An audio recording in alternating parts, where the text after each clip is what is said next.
আজকে যারা মাজারে হাত দিচ্ছে তারা সবগুলো আব্দুল ওয়াহাব নজদির বংশধর, সবগুলো ওয়াহাবি খারিজের বংশধর। এদের বিচার এই দেশের মাটিতে হবে। এই দিন না দিন আরো আছে, ঠিক কিনা? সুতরাং মনে করেন না এই দেশকে আপনারা সিরিয়া বানিয়ে ফেলবেন, ইসরায়েলিদের হাতে তুলে দিবেন। আপনারা ওই সব উগ্রবাদীদের একটাই উদ্দেশ্য। ভারতে দেখেন ওই হিন্দু উগ্রবাদীরা, তারাও একই কাজ শুরু করেছে, মাজারগুলাকে তারা লক্ষ্যবস্তুতে পরিণত করছে। কারণ এই মাজারগুলা সমস্ত উগ্রবাদীদের শত্রু। মাজারগুলা সব ধর্মের মানুষ সেখানে যায় নিরাপদ আশ্রয়স্থল হিসাবে। এটা হেদায়েতের উৎস। আল্লাহ পাক এই স্টেশনগুলো করে দিয়েছে, সুবহানাল্লাহ বলেন। এটা ওই দেশে যেগুলো উগ্রবাদী হিন্দু তারা সেটা পছন্দ করে না। হিন্দু হয়ে কেন মুসলমানের কাছে যাবে? কেন মানুষ দিন দিন মুসলমান হয়ে যাচ্ছে সেখানে গিয়ে গিয়ে? এটাই হচ্ছে ওই উগ্রবাদীদের কি চিন্তাধারা। এই কারণে তারা এখন এই 850-900 বছরের প্রতিষ্ঠান আজমির শরীফ, খাজা গরিবে নওয়াজ মঈনুদ্দিন চিশতি সঞ্জির রহমতুল্লাহ আলাইহির মাজার শরীফের এই জায়গাটা তারা দাবি করতেছে এখানে নাকি তাদের আগে নাকি মন্দির ছিল। নাউযুবিল্লাহ। ওই বাবরি মসজিদকে মন্দির বলে আর সেটা ভাঙচুর করেছে। এরকম কয়েকটা জায়গায় যেখানে, কারণ ভারতে আপনি যাবেন দেখবেন যতগুলো পুরনো মসজিদগুলো আছে প্রত্যেকটা মসজিদের সাথে মাজার আছে। ওই মসজিদগুলা 700, 800, 500 বছর আগে যারা করেছে কোন একজন অলির অবস্থানের কারণে মসজিদগুলা হয়েছে। তুই মসজিদগুলা ভাঙ্গা মানে সেখানে মাজারটাকেও ভেঙে দেওয়া, ঠিক কিনা? একই ফর্মুলা তারা এখানে ওয়াহাবি খারিজি জঙ্গিদেরকে, উগ্রবাদীদেরকে তারা সাপ্লাই দিয়েছে। আমরা ইন্ডিয়াতে ভাঙি, তোমরা বাংলাদেশে ভাঙো, ঠিক কিনা? আমরা দেখেছি এই দেশের যে রাজনৈতিক দলগুলো আছে, বড় বড় যে 2টা দল, এই যে 70-80টা মাজার ভাঙছে, কোন একটা দল থেকে সঠিকভাবে আমরা কোনো প্রতিবাদ দেখিনি। ইলেকশনের আগে খালি যাইয়া শাহজালাল, শাহপরান সব জায়গায় যাইয়া মাজার জিয়ারত করো, ঠিক কিনা? মানুষের ভোট নেওয়ার জন্য যাইয়া মানুষের সিম্পিতি নেওয়ার চেষ্টা করো। অথচ এই মাজারগুলোতে যখন আক্রমণ করা হচ্ছে তখন তোমরা একটা কথা বলো নাই, ঠিক কিনা? তোমরাও উগ্রবাদীদের ভয় পাও। এগুলার জবাব দেওয়া হবে সময় মতো, ঠিক কিনা? এই জন্য এরা কখনো সত্যিকার নবী অলিদের মহব্বত করে না, তারা স্বার্থের কারণে যায়, তারা প্রকৃত মহব্বতের কারণে যায় না। এটা আমাদেরকে বুঝতে হবে। এই জন্য সামনের ইলেকশনে এদেরকে আপনারা চিনে রাখবেন, ঠিক আছে? আরেকজনের 10 তলায় থেকে লাভ নাই, 2 দিন পরে দৌড়ানি খাইতে হইব, ঠিক কিনা? নিজের টিনের ঘর, কুড়ে ঘর ভালো, বুঝে নিয়েন। নিজের যদি কুড়ের ঘর হয়, মাটির ঘর হইলে এটা নিজের ঘর, দৌড়ানি খাইতে হবে না। 500 টাকা 1000 টাকায় ইমান বিক্রি করবেন না। যারা আহলে সুন্নাত ওয়াল জামাতের মাযহাবের বা আউলিয়া কেরামের শত্রু, তাদের সাথে আমাদের কোনো সম্পর্ক নাই। এগুলা ভোটের মাধ্যমে জবাব দিতে হবে আপনাদের। এই দেশের দুশমন রাসূলুল্লাহ যেন এই দেশের ক্ষমতা আসতে না পারে। যারা আউলিয়া কেরামদের খানকা মাজারগুলোতে হাত দিচ্ছে তাদেরকে আমরা চিনে রাখতে হবে, ঠিক কিনা? ধর্মকে ব্যবহার করে তাদেরকে আর কোনো কাজ করতে দেওয়া হবে না। আমরা ধর্ম ভালোই বুঝি, আলহামদুলিল্লাহ। ধর্ম ওই উগ্রবাদীদের কাছ থেকে আমাদের শিখতে হবে না। আউলিয়া কেরামরা আমাদেরকে যে ইসলামের বাণী আমাদের মাঝে দিয়ে গেছেন, শান্তির বাণী, সম্প্রীতির বাণী, সেটাই কোরআন, সুন্নাহ এবং মদিনার ইসলাম, ঠিক কিনা? আমরা সেই মদিনার ইসলামকে প্রতিষ্ঠিত করব মদিনার সনদের আলোকে। ওই উগ্রবাদীদের ইসলাম না, আব্দুল ওয়াহাব নজদির ইসলাম না, ঠিক কিনা? ইবনে তাইমিয়ার ইসলাম না, বিন বাজের ইসলাম না, দাজ্জালের ইসলাম না।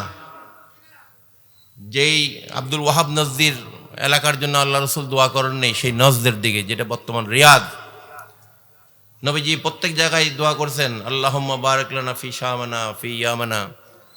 নিঃসন্দেহে আমাদের বাংলার দিকেও দোয়া করছেন, কারণ সব দিকে দোয়া করছেন উনি, সুবহানাল্লাহ। যে কারণে আজকে বাংলাদেশের জমিন আউলিয়া কেরামের জমিন, আল্লাহ ওয়ালাদের জমিন, সুবহানাল্লাহ, সম্প্রীতির জমিন। নজদের দিকে দোয়া করে নেই। নজদের লোকরা নবীকে বারবার বলতেছেন, ইয়া রাসূলুল্লাহ, একটু আমাদের নজদের দিকে দোয়া করেন না। নবীজি বললেন, না, আমি এখন এদিকে দোয়া করব না।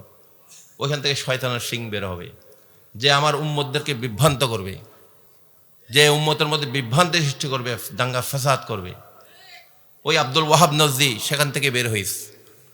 দুশ্মনের রসুলগুলো সব ওই জায়গা থেকে বের হয়েছে।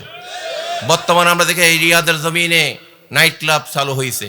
এই রিয়াদের জমিতে মহিলারা ল্যাংটান আছে। এই রিয়াদের জমিনে মদখানার আড্ডা হয়েছে। নাউযুবিল্লাহ বলেন।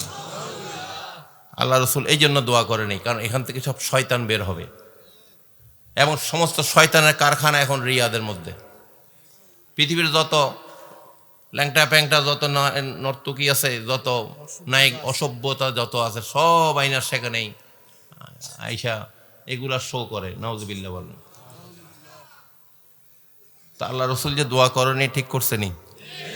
হ্যাঁ, এবং দোয়া না করাতে আজকে, কারণ জানে ওই আব্দুল ওয়াহাব নজদি শয়তানের বাচ্চাটা ওনার ইসলামের কি ক্ষতি করবে, উনি জানতেন, ঠিক কিনা? আমরা যে সত্যিকার নবীর আশেক হয়ে থাকি, এই আব্দুল ওয়াহাব নজদির এই ওয়াহাবি আকীদাকে এই দেশ থেকে তাড়াইতে হবে। এই জন্য যারা না বুঝে আছেন, আপনারা আহলে সুন্নাত ওয়াল জামাতের আকীদা গ্রহণ করেন, শান্তির পথে চলে আসুন, সম্প্রীতির পথে চলে আসুন। এই উগ্রবাদ, জঙ্গিবাদ, এই পথ আপনারা পরিহার করেন। সিরিয়ার জমিনে আজকে আল্লাহ রসুল কেন দোয়া করেছে? এই সিরিয়াকে নিয়ে কারাকারি হচ্ছে। ইসরায়েলিরা গিয়ে সিরিয়া ঢুকছে, মুসলমানদের একটা অংশকে তারা কিনে নিয়ে, পয়সা করে দিয়ে, অস্ত্র দিয়ে, তারা সেই দেশকে তারা দখল করার জন্য একটা যেই ষড়যন্ত্র দেখা যাচ্ছে, এই ইহুদিরা এখন গিয়ে সেই সিরিয়া দখল করে নিচ্ছে। তারা এক এক করে ফিলিস্তিন, তারা এক এক করে লেবানন, গাজা, প্রত্যেকটা জায়গায় দখল করে নিচ্ছে। এখন সিরিয়া দখল করে নিচ্ছে। এগুলোর জন্য এই উগ্রবাদীরা দায়ী, এগুলোর জন্য এই ওয়াহাবি খারিজিরা দায়ী। অনেকে দেখেছে এখানে উল্লাস করেছে, উল্লাস করে লাভ নাই। যেটা জয় হয়েছে সেটা ইসরায়েলিদের পক্ষে জয়, ঠিক কিনা? সেটা মুসলমানদের জয় হয় নাই। আজকে ইসরায়েলিদের আগ্রাসন সেই সিরিয়া তো ঢুকে গেছে। তো এগুলা শুভ লক্ষণ নয়। আমাদের দেশ নিয়ে ষড়যন্ত্র হচ্ছে। এই জন্য এই দেশের স্বাধীনতার সার্বভৌমতাকে হেফাজত রাখতে হলে আমরা আহলে সুন্নাত ওয়াল জামাতের যারা অনুসারী আছি, সুন্নি মতাদর্শ যারা আছে, আমরা এই দেশের 1 ইঞ্চি মাটিকেও আমরা কারোর কাছে ইজারা দেব না, ঠিক কিনা? এই ওয়াহাবি খারিজেরা তারা পয়সায় বেচা যায়। পয়সা দিলে তারা যাকে খুশি তাকে দেশ দিয়ে দিতে পারে। তারা শুধু ঈমান বিক্রি করে না, তারা দেশও বিক্রি করে। সেটা সিরিয়া প্রমাণ, সেটা ইরাক প্রমাণ আছে। এই আইএস, দায়েশ, এদের কাছে দেশটা দিয়ে দেশটা ধ্বংস করে দেওয়া হয়েছে, ঠিক কিনা?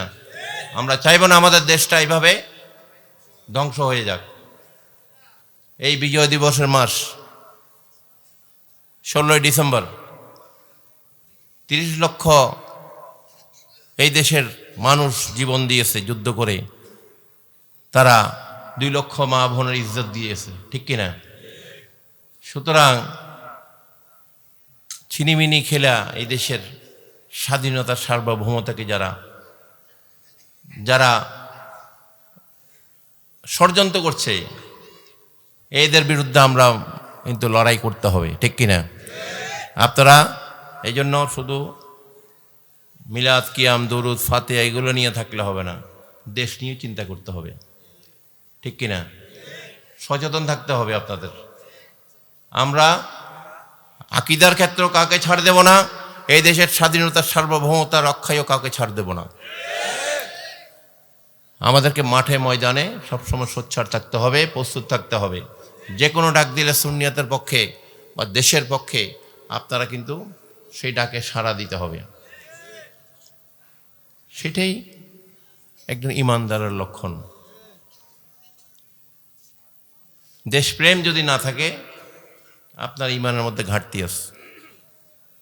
হুব্বে রসুলের বিষয়ে যেরকম দেশপ্রেমের সাথেও সম্পর্ক আছে ইমানের। দেখেন ইন্ডিয়ার যারা মুসলমান তারা কিন্তু তাদের দেশের পক্ষেই বলছে, ঠিক কিনা?